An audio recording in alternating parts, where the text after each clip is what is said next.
Innal hamdalillah nahmaduhu wa nasta'inuhu wa nastaghfiruh wa na'udzu billahi min sururi anfusina wa sayyiati a'malina. May yahdihillahu fala mudhillalah wa may yudlilhu fala hadiyalah. Wa asyhadu an la ilaha illallah wahdahu la syarikalah wa asyhadu anna Muhammadan abduhu wa rasuluh. Allahumma salli ala Muhammad wa ala ali Muhammad. Ya ayyuhalladzina amanu taqullaha haqqa tuqatih wa la tamutunna illa wa antum muslimun. Ya ayyuhan nasu taqu rabbakumul ladzi khalaqakum min nafsin wahidah wa khalaqa minha zawjaha wa batha minhuma rijalan katsiran wan nisaa. Wattaqullaha alladzi tasaaluna bihi wal arham. Innallaha kana 'alaikum raqiba. Ya ayyuhalladzina amanu taqullaha wa qulu qawlan sadida. Yuslih lakum a'malakum wa yaghfir lakum dzunubakum. Wa may yuti'illaha wa rasulahu faqad faza fawzan 'azima. Amma ba'd. Fa inna ashdaqal hadithi kitabullah wa khairal hadi Muhammadin sallallahu alaihi wasallam. Wa syarrul umuri muhdatsatuha fa inna kulla muhdatsatin bid'ah wa kulla bid'atin dhalalah wa kulla dhalalatin finnar. Ma'asyiral muslimin rahimani wa rahimakumullah. Melanjutkan pembacaan syarah Al-Aqidatil Wasithiyati. Kita masuk dalam Al-Qismul Awal, bagian yang pertama, berkaitan dengan pendalilan. Ditetapkan nama-nama Allah dan sifatnya dari Al-Quran. Pertama, al-jam'u bainan nafyi wal isbat fi wasfihi ta'ala azza wa jalla. Pengumpulan antara penetapan dan penafian dalam pensifatan Allah Subhanahu wa taala. Kata Syaikhul Islam Taimiyah, semoga Allah merahmatinya, wa qad dakhala fi hadil jumlati ma wasafallahu bihi nafsah fi suratil Ikhlas allati ta'dilu sulusal Quran. Dan sungguh telah masuk dalam kalimat ini apa yang Allah sifatkan untuk dirinya. Itu dalam surat Al-Ikhlas. Yang surat Al-Ikhlas itu sebanding dengan sepertiga Quran. Ini menunjukkan istimewanya surat Al-Ikhlas. Lihat penjelasan dari Dr. Shalih Fauzan. Kata-kata sungguh telah masuk pada kalimat ini, yakni allati taqaddamat, yang telah lalu, berkaitan tentang penetapan dan penafian bagi Allah Subhanahu wa taala berkaitan dengan sifat. Yakni wa huwa subhanahu qad jama'a fihi wasafa wa samma bi nafsah bainan nafyi wal isbat. Allah Subhanahu wa taala sungguh telah mengumpulkan pada apa yang Allah sifatkan, Allah namakan dengannya dirinya, antara penafian dan penetapan. Jadi dua ini itu menunjukkan kesempurnaan. Sempurna itu ditetapkan, sifat-sifat kesempurnaan, ditiadakan sifat-sifat kekurangan. Itu namanya sempurna. Ya. Fa'aradahuna an yurida ma yadullu ala dzalika minal kitabi was sunnah. Syaikhul Islam Taimiyah itu di sini beliau berkeinginan membawakan apa yang ditunjukkan atas itu dari Quran dan Sunnah. Sudah berlalu kalau perkara agama, apalagi perkara nama dan sifat perkara yang paling agung berkaitan dengan nama dan sifat Allah, itu harus ada dalil dari Quran dan Sunnah. Harus ada dalil dari Quran dan Sunnah. Wa bada'a bi suratil Ikhlas. Diawali dengan surat Al-Ikhlas. Li fadliha, karena keistimewaan surat Al-Ikhlas. Kemudian diterangkan kenapa kok dinamakan suratul Ikhlas. Pertama, li'annaha ahlasat fi sifatillahi azza wa jalla. Karena dalam surat itu ada ahlasat, pengikhlasan, pemurnian dalam sifat Allah. Allah memiliki sifat sempurna, Allah ditiadakan dari sifat kekurangan. Ini yang pertama. Yang kedua, tuhallisu qari'aha minasyirik. Karena surat Al-Ikhlas itu membebaskan, memurnikan pembacanya dari kesyirikan.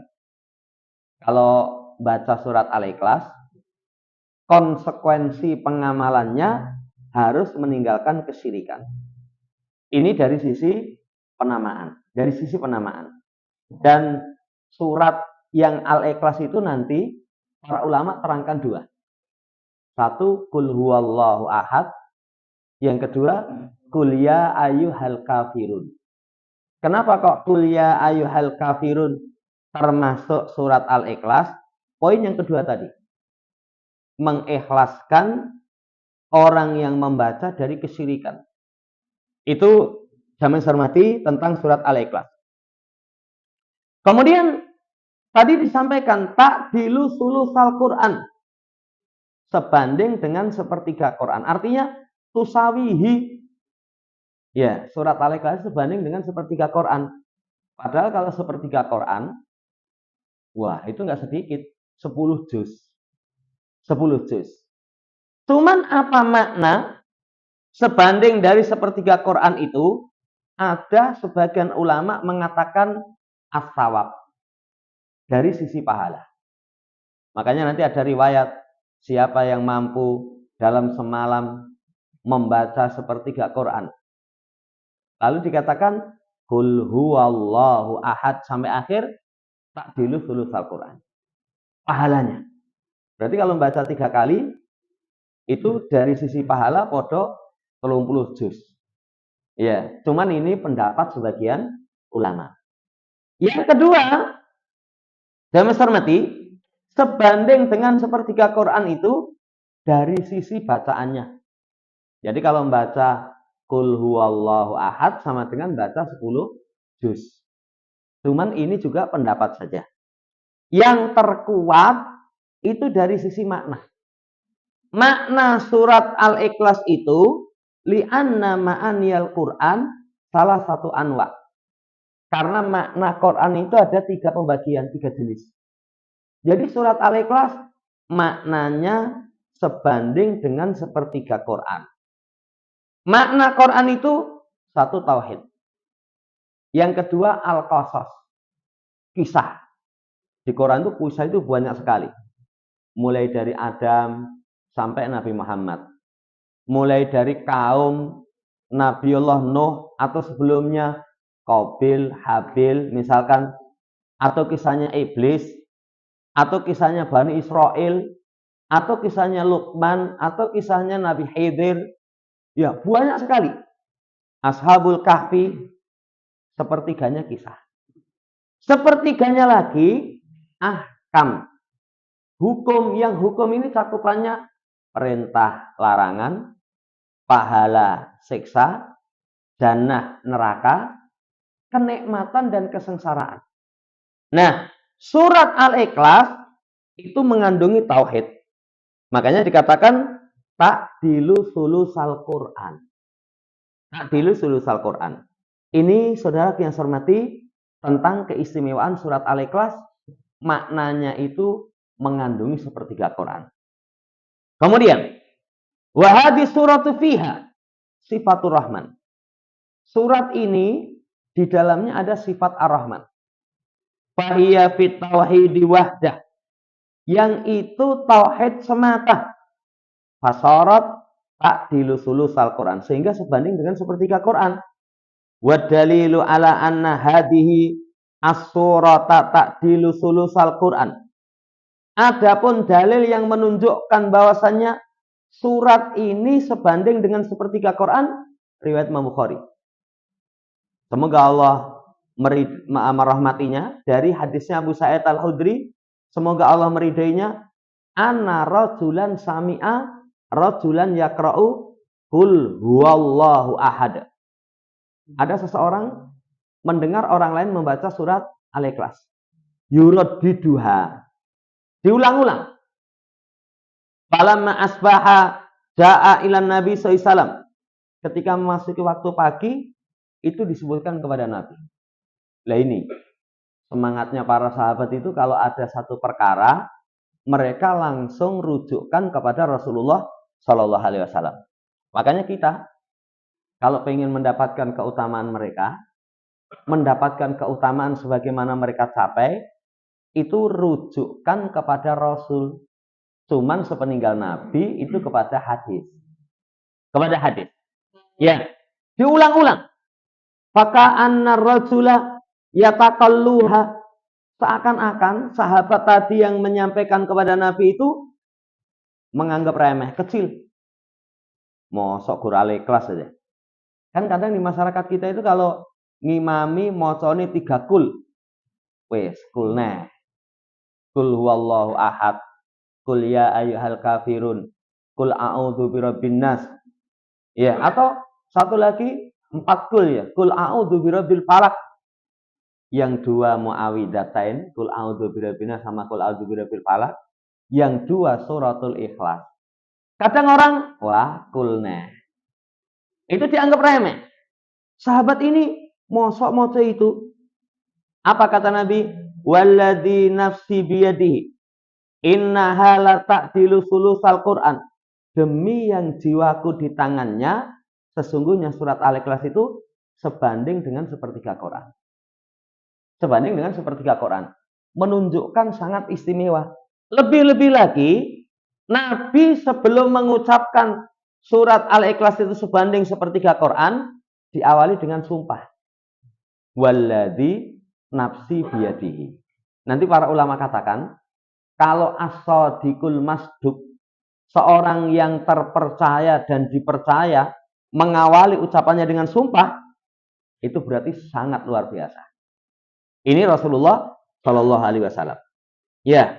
Kemudian dibawakan ucapan Imam Qayyim, wal ahaditsu bikauniha ta'dilu sulusal Quran takadu tablughu mablagha tawatur. Hadis-hadis yang keberadaan Quran itu, surat Al-Ikhlas itu sebanding dengan sepertiga Quran, hampir mencapai mutawatir. Mutawatir itu hadis yang diriwayatkan oleh orang banyak, kepada orang banyak, yang sangat tidak mungkin mereka berdusta. Kan nggak mungkin berdusta itu kok bareng-bareng. Ya, kan nggak mungkin, ini mutawatir. Walaupun kalau Ahlussunnah wal Jamaah, asalnya hadis itu tidak dipandang mutawatir atau ahad. Jadi pokoknya kalau ada hadis sahih, itu hujjah. Itu hujjah. Tapi saking kuatnya surat Al-Ikhlas sebanding dengan sepertiga Quran, kata Imam Qayyim, itu riwayatnya hampir mencapai mutawatir. Wallahu ta'ala alam, saudara yang saya hormati, ini penjelasan tentang hadis. Dari hadis ini, ya, ini nanti ada tambahan. Kalau dalam riwayat yang lain itu, ketika orang-orang meminta kepada Nabi mensifatkan Allah Subhanahu wa Ta'ala. Ya Muhammad, sifatkan Rabbmu. Allah perintahkan, Qul huwallahu ahad. Makanya itu disebut sifat Allah. Itu dalam riwayat supaya minta disifatkan tentang Allah. Kenapa kok disifatkan tentang Allah? Karena Allah berbeda dengan sesembahan mereka. Kan kalau sesembahan mereka bisa kelihatan. Bisa kelihatan. Kalau Allah di dunia tidak bisa dilihat. Lah terus sifatnya piye? Kalau nggak bisa dilihat. Ya, lalu terangkan tentang sifat Allah Subhanahu wa taala. Allah katakan, kul. Kul di sini, kul ya Muhammad, wahai Muhammad. Fi hadza dalilun ala annal Qur'ana kalamullah. Maka ini menunjukkan Quran itu kalamullah. Karena Nabi Muhammad diperintahkan kul. Ya, kalau misalkan laukana kalama Muhammadin sallallahu au ghairihi lam yakul kul. Kalau itu misalkan ucapan Muhammad atau selainnya, Nabi tidak akan mengucapkan kul, katakan. Kalau katakan itu berarti beliau mengatakan kalimat dari Allah Subhanahu wa taala. Muhammad ucapkan. Sebagaimana yang Allah Subhanahu wa taala perintahkan. Al-Qur'an kalamullah. Al-Qur'an kalamullah. Kemudian setelah itu Allahu ahad. Berarti dari kalimat kul di situ sudah ada sifat bagi Allah. Apa sifat Allah? Berbicara. Berbicara itu kalau dalam makna kita sesuatu yang mengandung suara, yang suaranya itu dipahami, kemudian yang diucapkan itu terangkai dari kata, yang kata itu terangkai dari huruf, itu namanya berbicara. Itu namanya berbicara. Dan ini akidah. Karena di luaran sana ada kelompok-kelompok yang mengingkari sifat kalam bagi Allah. Ya, sehingga mereka mengatakan Quran itu bukan kalamullah, tapi kalamnya Nabi Muhammad. Seperti kalau di negeri kita Pondok Zaitun yang sempat heboh itu. Itu ketika khutbah Jumat, khatibnya itu membawakan ayat qala Rasulullah sallallahu alaihi wasallam fil Qur'anil Karim. Qala Rasul fil Quran. Kenapa kok seperti itu? Karena mereka mengingkari sifat kalam bagi Allah. Al-Quran itu bukan kalamullah. Ya, ada lagi nanti yang memaknai kalam itu bukan kalamullah, tapi kalamnya Nabi Muhammad.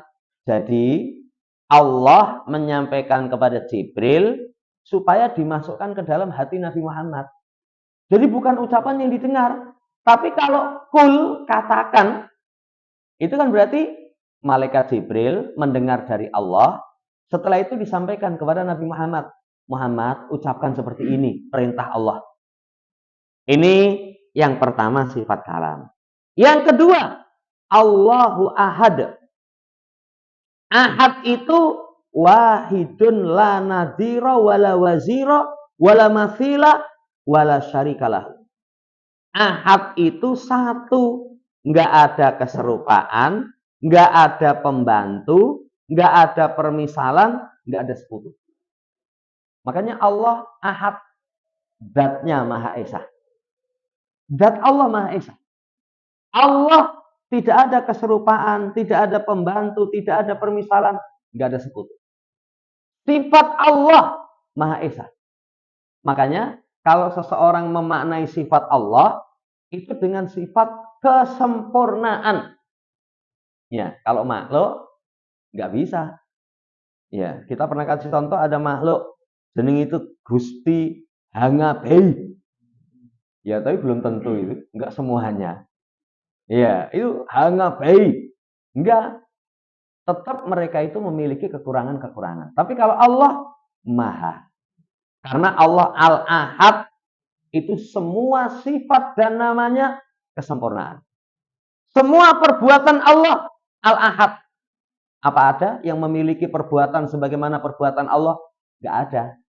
Makanya kalau orang lancang mendakwa memiliki perbuatan sebagaimana perbuatan Allah, itu kurang ajar sekali. Apa contohnya? Menurunkan hujan. Jadi kalau orang mendakwa kami bisa menurunkan hujan karena kami membawa remote langit, tinggal mencet nanti panas, tinggal pencet nanti hujan. Itu tauhid itu. Itu tauhid. Karena perbuatan Allah itu esa. Surat Al-Ikhlas ini poin ayat pertama ini kandungannya. Kandungannya. Demikian pula kepemilikan.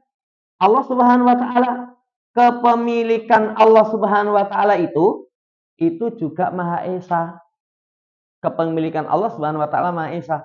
Ada yang punya kepemilikan sebagaimana Allah? Enggak ada. Apalagi? Pokoknya nanti kembalinya zat, sifat, nama, perbuatan. Iya, kepemilikan, pengaturan, semuanya Allah Subhanahu wa taala Maha Esa. Enggak ada sekutu. Enggak ada sekutu. Ini makna Allahu Ahad. Oh, ini kalimat yang luar biasa. Iya, di situ ditetapkan sifat Allah Esa. Ayat yang ketiga, Allahus Samad. As-Samad, as-sayyidul ladzi kamula fi su'datihi wa syarafihi wa adhamatihi. Yakni sayyid yang sempurna. Ya, dalam sifatnya. Su'datihi itu dalam apa ya? Sifat bentuknya, kemuliaannya, keagungannya. Sehingga fihi jami'u sifatil kamal, di dalamnya itu ada seluruh sifat kesempurnaan bagi Allah. Jadi sifat kesempurnaan bagi Allah. Makanya kalau orang memberikan sifat kepada Allah tidak sempurna, lancang. Seperti Yahudi, Nasara, orang musyrik. Mensifati Allah punya anak. Seperti orang Yahudi mengatakan nahnul agniya wallahu fuqara wa nahnu agniya. Allah fakir, kami kaya. Itu namanya sifat lancang itu. Itu sifat lancang. Ya.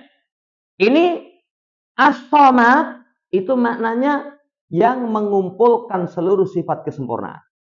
Kalau semua sifat kesempurnaan itu milik Allah, tasmudu ilaihil halaik wa taksidu fi jami'i hajatihi wa muhimmatihi. Nanti akan bergantung kepada Allah seluruh makhluk. Karena Allah itu seluruh kesempurnaan milik Allah. Semua makhluk bergantung kepada Allah. Allah nggak butuh malaikat. Ya, justru malaikat butuh diciptakan, dikasih tugas.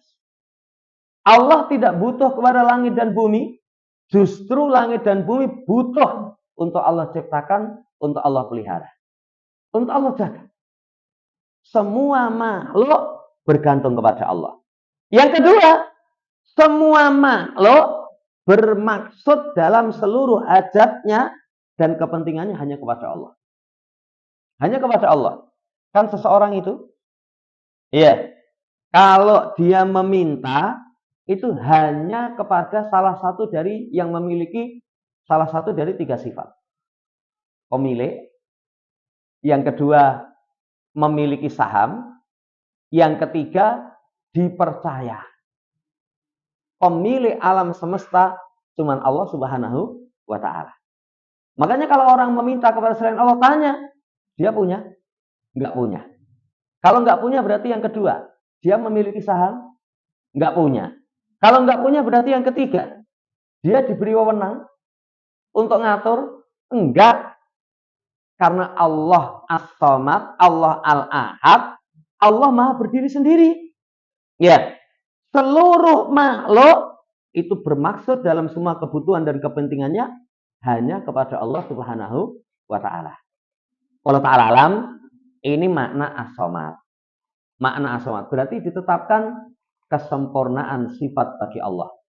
Kalau Allah sifatnya sempurna, 2, seluruh makhluk bergantung kepada Allah, seluruh makhluk itu kebutuhannya hanya berharap kepada Allah Subhanahu wa taala.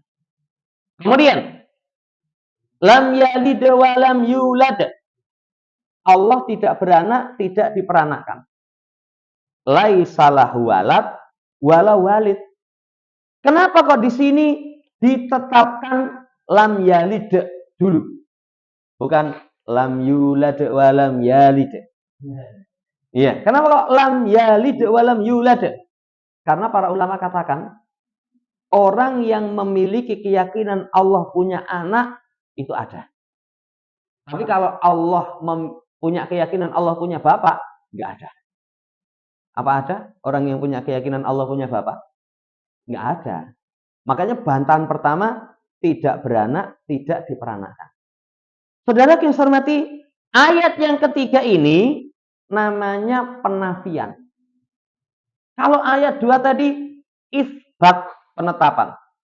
Allah Maha Esa, semua zat Allah Maha Esa, sifat, nama, perbuatan Maha Esa. Yang kedua as-somad, sempurna seluruh sifatnya, cuman Allah. Ditetapkan kesempurnaan sifat. Yang ketiga, dinafikan sifat. Apa yang Allah nafikan sifat? Nggak punya anak. Kenapa? Karena kalau punya anak itu berarti nggak sempurna. Orang tua punya anak karena kebutuhan kepada anak. Kebutuhan itu bisa, satu, untuk berbangga. Dua, kebutuhan untuk menemani kehidupan sehari-hari. Mungkin dolan, apalah. Ketiga, kebutuhan kemaslahatan. Kebutuhan kemaslahatan itu, misalkan, yo nanti kalau Pak itu bentuk peni anak genti. Padahal belum tentu. Ada orang tua ngopeni anaknya, ya ternyata belum sampai tua, wis mati. Iya. Tapi menunjukkan punya kebutuhan. Allah disucikan dari memiliki kebutuhan kepada makhluk. Makanya tadi kembali pada ayat yang kedua, as-somad. Allah as-somad. Tidak beranak. Iya. Nanti kalau diperluas, kalau punya anak, berarti punya istri. Nah itu lebih nggak layak lagi. Lebih tidak layak lagi. Apa mungkin punya anak tapi nggak punya istri? Nggak mungkin. Tidak mungkin punya anak tidak memiliki istri. Nah ini, saudara yang saya hormati, dinafikan. Walam yulad, dan tidak dilahirkan. Tidak memiliki orang tua. Karena kalau dilahirkan, berarti mengalami masa tidak ada. Makanya kalau orang meyakini, oh tanggal selawe itu kelahiran anak Tuhan. Lah Tuhan kok lahir? Berarti Tuhan pernah mengalami tidak ada. Kan setiap yang dilahirkan itu ada fase tidak ada. Kita pernah sampaikan. Semua kita itu mengalami 5 fase. 1, lam yakun syai'an madhkura. Bukan sesuatu yang disebut. Yang kedua, itu alam kandungan. Supaya nanti orang sadar, kita ini tetap nggak lepas dari alam kandungan. Supaya bakti sama orang tua. Yang ketiga, dunia saat ini kita rasakan. Yang keempat, alam barzah. Yang kelima, negeri akhirat. Ya, Allah lam yulad. Makanya nanti setelahnya akan dibawakan huwal awal, huwal akhir. Allah yang awal dan yang akhir. Zamaniyah itu mutlak milik Allah Subhanahu wa taala. Kalau selain Allah mengalami awal, mengalami akhir. Kita ini mengalami awal itu, lahir ke dunia. Selamat datang, wahai anakku, kamu sekarang lahir ke dunia. Tapi nanti mengalami masa akan berakhir di dunia. Nggak ada orang yang tidak berakhir di dunia. Nah ini saudara yang saya hormati, lam yulad. Itu Allah Subhanahu wa taala dinafikan dari sifat anak. Fihi ar-raddu ala nasara wal musyrikil arab alladzina nasabu lillahil walad. Ini bantahan kepada orang Nasara. Sebenarnya bukan hanya Nasara, Yahudi, Nasrani, satu musyrik. Karena yang punya keyakinan Allah punya anak itu satu Yahudi, Uzair ibnullah. Uzair itu sebagian ulama mengatakan nabi, sebagian ulama mengatakan orang soleh. Kedua Nasara, Allah memiliki anak, Isa ibnullah. Yang ketiga orang musyrik Arab. Orang musyrik Arab itu menisbatkan Allah punya anak perempuan. Malaikat itu anak perempuan Allah. Makanya kalau orang kafir, orang musyrik menggambarkan malaikat itu perempuan, cantik, tidak menutup aurat, ning duwe sayap. Ning duwe sayap. Ya. Ini penggambaran mereka. Makanya tilka idang kismatun diza. Kata Allah nggak adil. Mereka itu kalau dikabarkan di anak wedok, wah merah padam. Anggapnya aib. Tapi menisbatkan kepada Allah memiliki anak perempuan. Ya, menisbatkan kepada Allah memiliki anak perempuan. Saudara yang saya hormati, keyakinan Allah punya anak ini sangat kufur. Nanti silakan buka surat Maryam. Laqad ji'tum syai'an iddah. Sungguh kalian datangkan sesuatu yang sangat mungkar. Saking sangat mungkarnya itu, langit hampir pecah, bumi terbelah, gunung menyungkur lulu lantak. Anda auli rahmani walada, ketika kalian mendakwa Allah punya anak. Dari situ, pendakwaan Allah punya anak itu sumber bencana. Sumber bencana. Makanya bukan kebetulan itu. Desember itu mesti kok ono wae ya. Ono wae. Kalau biasanya setelah Natalan, kayak tsunami itu setelah Natalan, itu nggak kebetulan. Nggak kebetulan. Jadi memang keyakinan Allah punya anak itu sangat kufur. Sangat kufur. Walaupun sekarang baru masuk sudah, ya, itu ngeri itu ternyata. Jadi kondisi banjir di Aceh itu sampai orang mengatakan dengan zaman tsunami lebih ngeri ini. Lebih ngeri ini. Nah ini hati-hati. Jadi keyakinan seperti itu keyakinan yang sangat kufur. Makanya ketika ada seruan, ya Natal bersama. Kalau orang Islam kok nyeru ngono kuwi apa ora maca surat Al-Ikhlas? Apa enggak membaca surat Al-Ikhlas? Itu sing nyeru itu imam besar Masjid Istiqlal. Ya, itu hafal Quran. Lah ning mudeng apa ora coba? Lawang surat Al-Ikhlas itu Allah nafikan sifat lam yalid wa lam yulad.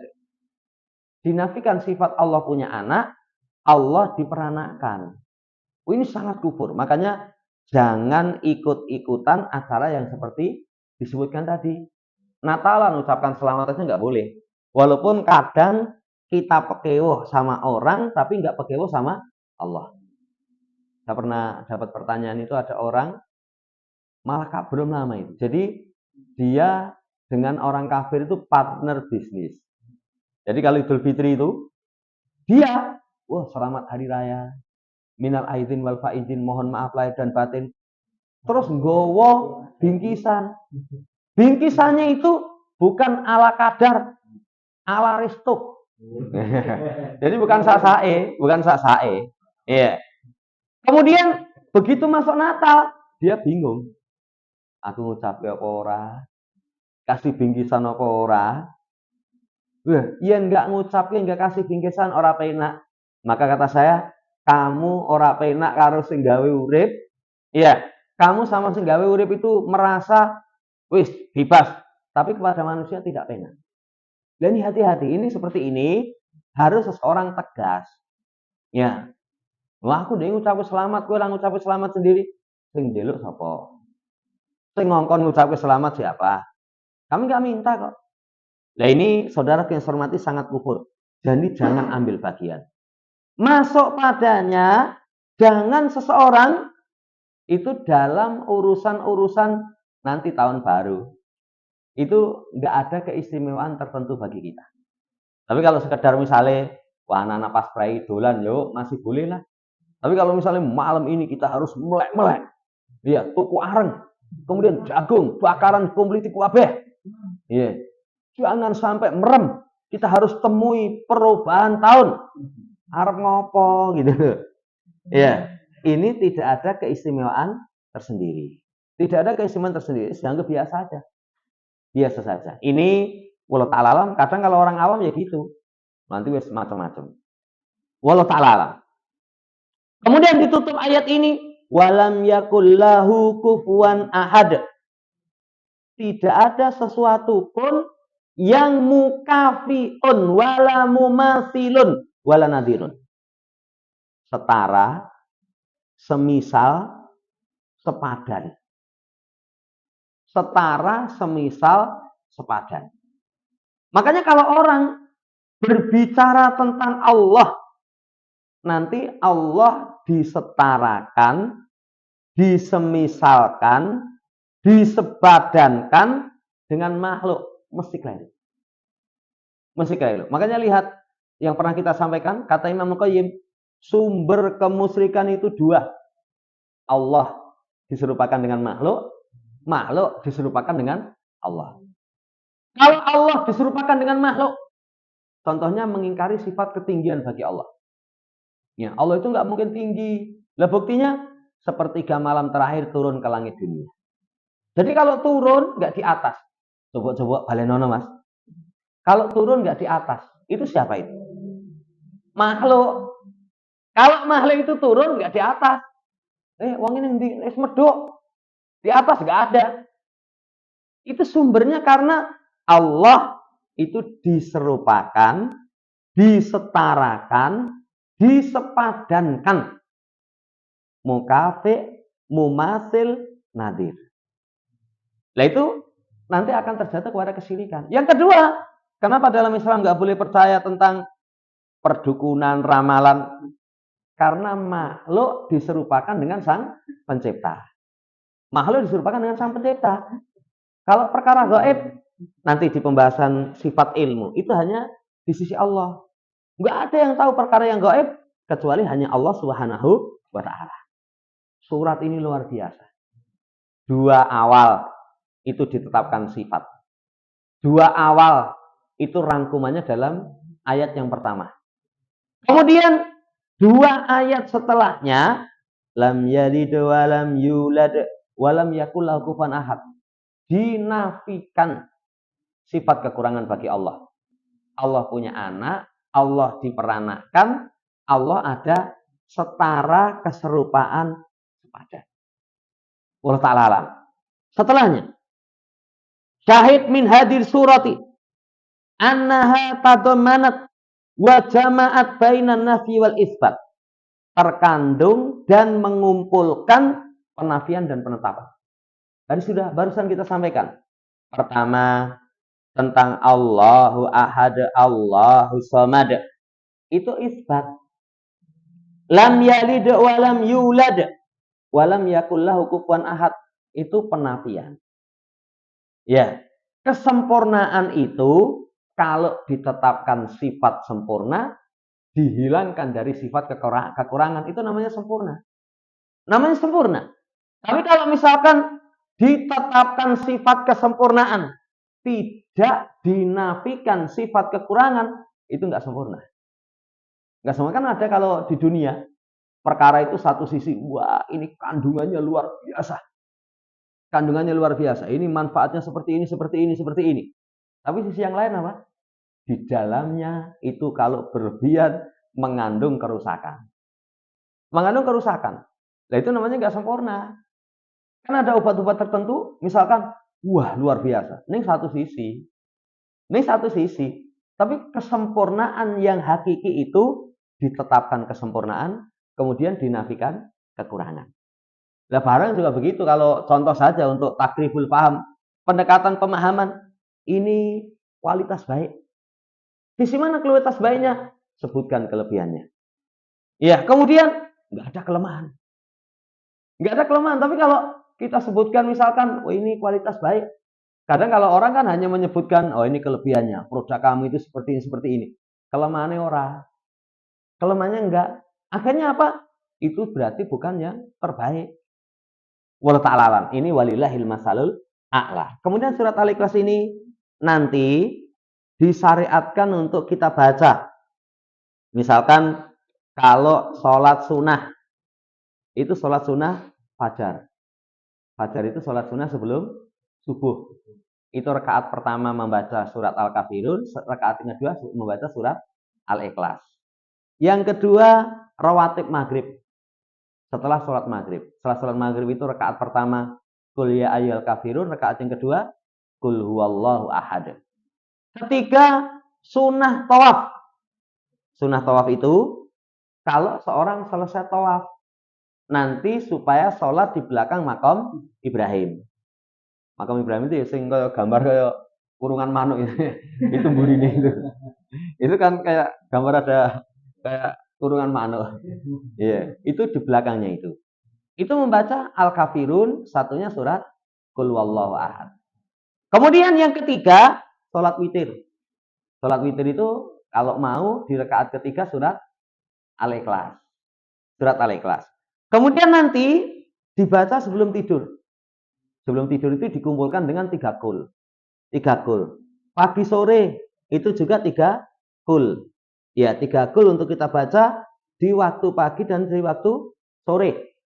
Ya, nanti 3 kali 3 kali. Bahkan diceritakan dalam riwayat setelah turun al-mu'awidatain, kul a'udzu birabbil nas sama kul a'udzu birabbil falaq, sama ulama tambahkan nanti kul huwallahu ahad. Nabi meninggalkan semua ta'awudat. Zikir-zikir untuk memohon perlindungan itu mencukupkan dengan 3 surat itu. Atau dengan 2 surat ditambahkan dengan surat Al-Ikhlas. Ini menunjukkan agungnya 2 surat itu. Makanya kalau kita repot sekali pagi hari, itu ya luangkan waktu membaca 3 kul 3 kali. Berapa lama? Ora suwe. Tapi jangan baca ulAllah ahadul samad lam yalid walam yulad. Itu jadi orang maca. Ya, macane ya direnungi lah. Direnungi kan kalau ta'awudzat pagi banyak kan? Misalnya bismillahilladzi la yadurru ma ismi syai'in fil ardi wala fis sama. Misalkan Allahumma inni as'alukal afwa wal afiyah. Kan banyak nanti. Tapi mencukupkan dengan itu sudah mencukupi. Nah ini disyariatkan. Demikian pula disyariatkan ketika seseorang itu sholat. Jadi sholat itu senang baca itu, ada sahabat. Ketika diutus Nabi untuk berperang, dia menjadi komandan perang. Tapi setiap ngimami, itu mesti kul huwallahu ahad. Jadi kalau bayangan kita, ini mesti apalagi kul huwaile katanya. Bayangan kita seperti itu ya. Tapi sahabat itu enggak ternyata. Jadi kadang itu membaca surat lain, sambung lagi dengan kul huwallahu ahad. Kalau enggak, pokoknya setiap akhir surat Al-Fatihah mesti mengikutkan surat kul huwallahu ahad. Lalu begitu pulang disampaikan kepada Nabi, Rasul, ini teman kami itu kalau ngimami mesti moconi gini terus. Ya. Kemudian Nabi coba tanyakan kepada dia, apa pendorongnya? Kata dia, karena saya cinta kepada surat Al-Ikhlas, karena itu sifat Allah. Kemudian kata Nabi, sampaikan kepada dia, cintamu kepada surat Al-Ikhlas itu mengantarkan ke mendapatkan kecintaan Allah Subhanahu wa taala. Mengantarkan dapat cinta. Nah ini semangat untuk mengamalkan surat Al-Ikhlas ini dulu. Nanti pertemuan akan datang masuk pada ayat yang paling agung, itu ayatul kursi. Nanti kandungannya ada penafian, ada penetapan. Wallahu ta'ala. Monggo, barangkali yang ditanyakan kalau bisa kita jawab.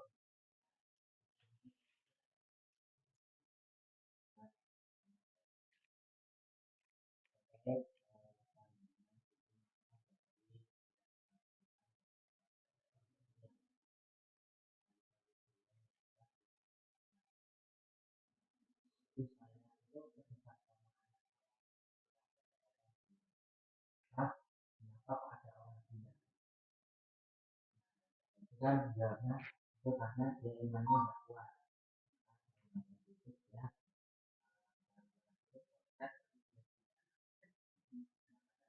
Allah masih itu saya maka tidaklah pas membahas pelajaran itu dia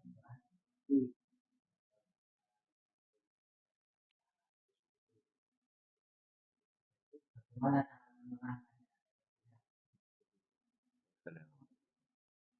Jadi memang kalau secara umum Allah tidak membebani satu jiwa kecuali menurut kesanggupannya. Menurut kesanggupannya. Jadi semua yang menimpa dia itu menurut kesanggupannya. Beban kauniyah atau beban syariah. Makanya syariat itu nggak mungkin bisa tidak diberlakukan. Karena syariat itu sudah sesuai dengan pembebanan yang menurut kesanggupan kita. Kesanggupan kita. Ini kaidah umum. Iya. Cuman nanti, jamaah hormati, tidak semua kayak syariat. Beban puasa itu kalau secara umum orang kuat. Tapi ada orang tertentu nggak kuat puasa. Apakah ayatnya keliru? Enggak. Justru Allah tidak membebani kecuali menurut kesanggupannya. Makanya nanti ada rukhsah. Ada rukhsah. Orang kauniyah. Kalau secara umum itu beban yang menimpa dia itu sesuai dengan kesanggupannya. Ya, ada orang itu dulu cerita, Allah kasih anak itu akeh. Ya, dia punya anak banyak, ceritanya kepada orang yang anaknya banyak. Ya kalau namanya anak banyak itu kan ya mikir nanti mangane. Itu kalau anak 10 itu esok sarapan sego berkat aja sudah berapa itu? 12.000 ping 10. Itu durung Pak Emboke. Nanti biaya sekolah itu sudah berapa? Dia ngomong kepada orang tadi, kata dia, Allah itu kalau menetapkan sesuatu, itu pasti sudah menurut sesuai dengan kesanggupannya. Terus dengan kesanggupannya. Kalau ada yang tidak di luar kemampuan, Allah tidak membebani di luar kemampuannya. Misalkan apa? Iya, karena dikasih beban, nggak kuat, stres. Kan kalau sudah stres gila, nggak ditulis amal buruk bagi dia. Karena sudah dilepaskan tanggung jawab dari orang yang gila hatta yufik. Jadi itu umum, secara umum semua yang Allah tetapkan itu sesuai. Iya. Tapi kayak tadi ibadah, asalnya semua ketetapan ibadah itu secara umum kuat. Kalau ada orang yang nggak kuat, yaitu tadi diterapkan Allah tidak membebani kecuali menurut kesanggupan. Makanya ada rukhsah. Termasuk orang gila juga ada rukhsah. Ada rukhsah. Allah Ta'ala.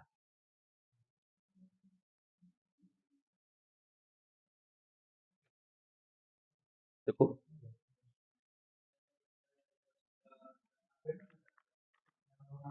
Memakamkan dia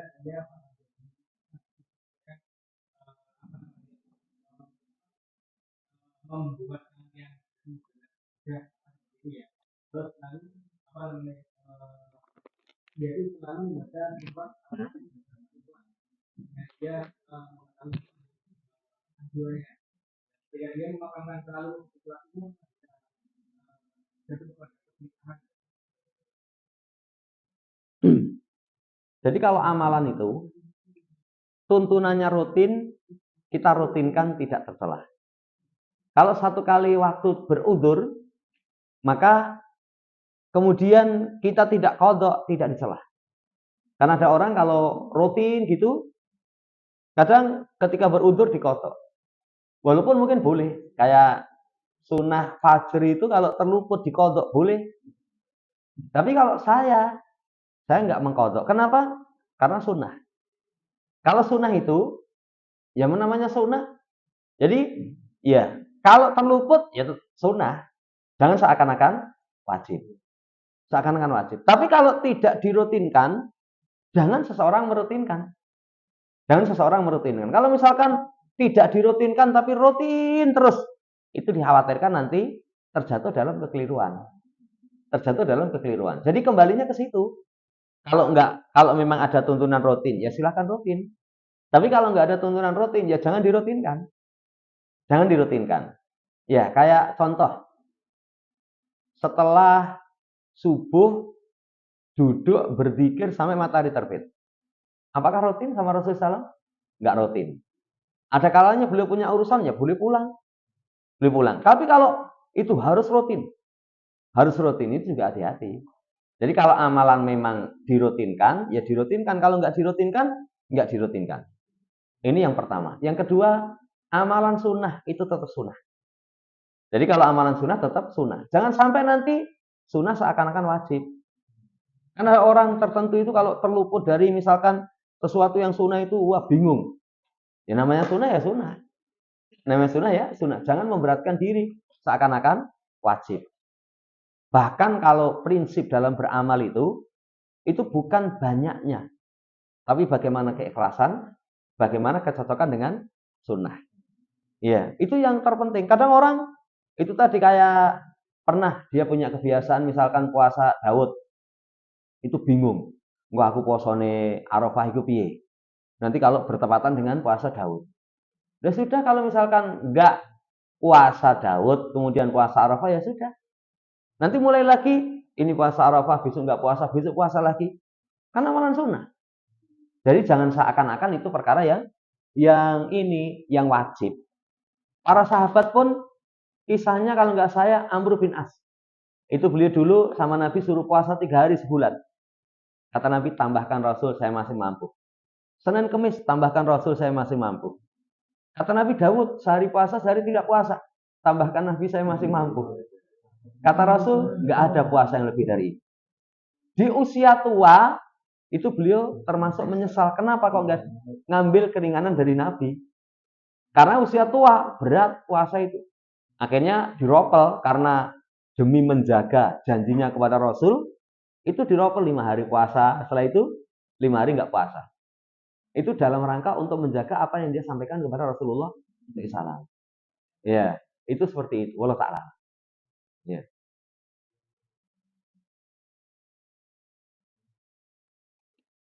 Demikian. Kurang lebihnya mohon dimaafkan. Subhanakallahumma rabbana bihamdika asyhadu an la ilaha illa anta astaghfiruka wa atubu ilaik. Assalamualaikum warahmatullahi wabarakatuh.